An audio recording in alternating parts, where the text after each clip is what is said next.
ઢોલ અને શરણાઈના તાલે મલ્લીઓ કુસ્તી મેદાનમાં ઉતર્યા અને વિરોધીઓને ચટાડી ધૂળ. દેશી WWFના દ્રશ્યો કચ્છના અબડાસાના છે.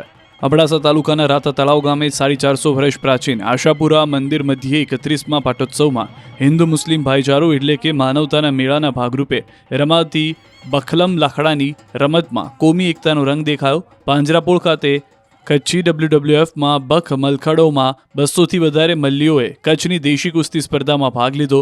જુદી જુદી 7 હરીફાઈમાં મલ્લીઓએ પોતાની કૌશલ્ય અને શક્તિનું શાનદાર પ્રદર્શન કર્યું. વિજેતાઓને કુલ 1 લાખના રોકડ ઇનામો એનાયત કરવામાં આવ્યા, જેમાં ગ્રામ્ય વિસ્તારમાં મલ્લાખડના ચમક ફરી જોવા મળી રહી છે. અબડાસા, લખપત અને નખત્રાણા સહિત આસપાસના ગામડાઓમાંથી મોટી સંખ્યામાં લોકો બખ મલાખડો જોવા માટે ઉમટી રહ્યા છે. હજારો લોકો નીચે બેસી દેશી WWF જોઈ રહ્યા હતા, તો કેટલાક ટેમ્પા પર બેસી કુસ્તીની મોજ માણી રહ્યા હતા. ચીચિયારીઓથી મલ્લીઓનો ઉત્સાહ વધારી દેવામાં આવ્યો હતો. નોંધનીય છે કે બખ મલાખડો માત્ર એક રમત નહીં, પરંતુ કચ્છની સાંસ્કૃતિક ઓળખ છે. આજના આયોજનથી સ્પષ્ટ થાય છે કે કચ્છમાં દેશી રમતગમતની સમૃદ્ધ પરંપરા હજુ પણ જીવન છે અને નવા યુગમાં પણ તેની ચમક યથાવત છે.